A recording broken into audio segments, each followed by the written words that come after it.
Ladies and gentlemen, I present to you something very great today, and that is the King of Fighters. Yeah, I'm excited. Okay, let me tell you guys something. This episode is going to be about why I call it the fourth wall. If you guys haven't noticed, I've thought of making something like this, like a video like this, just to like explain why I call it the fourth wall. As you can see, there are people in like at the side of the screen. There are like audience. There's like an audience there. Yeah, I know they're dark and all that, but there's an audience there, as you can see. They also may be pixelated.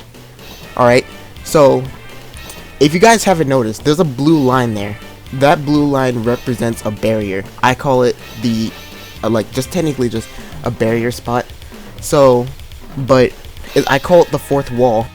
So like, let's just use future references. So like, let's say for instance you have a glass TV and somebody gets hits towards the screen and like you see it and like they get hit through it, because you know when you're looking at the camera, that's called a fourth wall.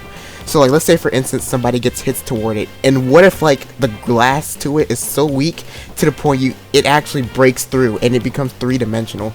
So like you get hit past the wall. So that's like, people in the King of Fighters stage are just watching you getting hit past the fourth wall. You're getting hit towards the audience. So that's why I call it the fourth wall. It makes more sense to me. It maybe not to you guys, but to me it does. It may sound stupid to a lot of people like my brother. So yeah, there's that. So I made this video to demonstrate or explain why I find this stage so amazing.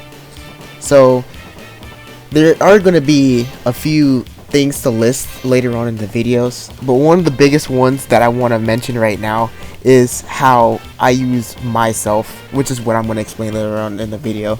But I make it so dramatic to the point I sometimes scream, like, you know what to say, but in an exciting way, and I have explained that in previous videos.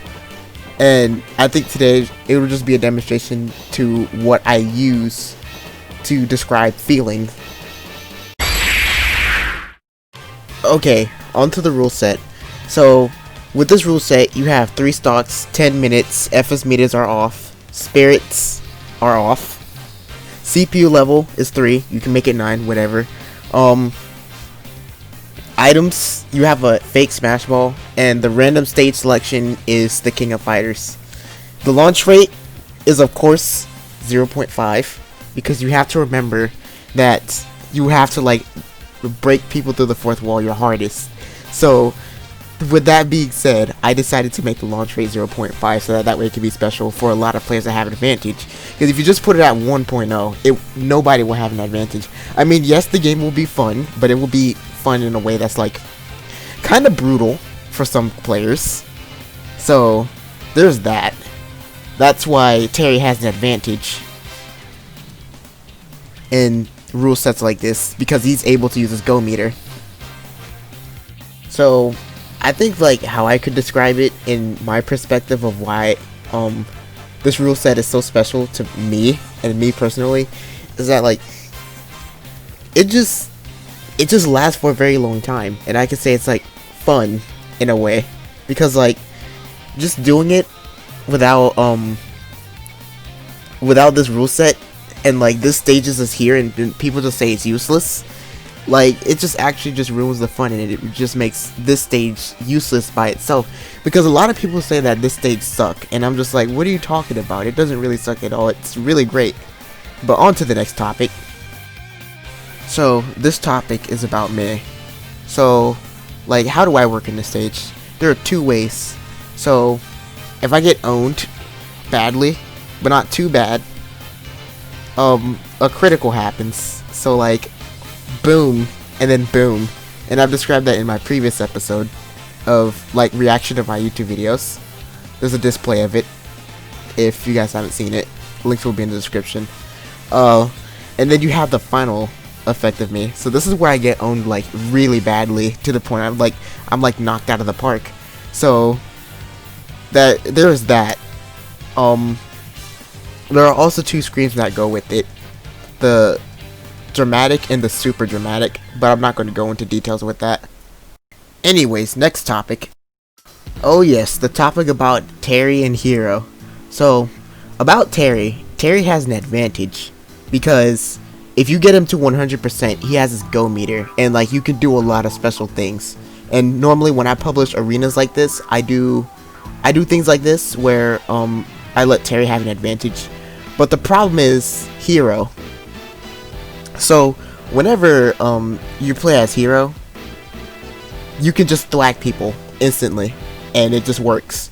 If you're anywhere above 50, you have like a better chance of getting thwacked and taken to the Midnight Realm or something like that. I don't know what happens if you get thwacked, but like really.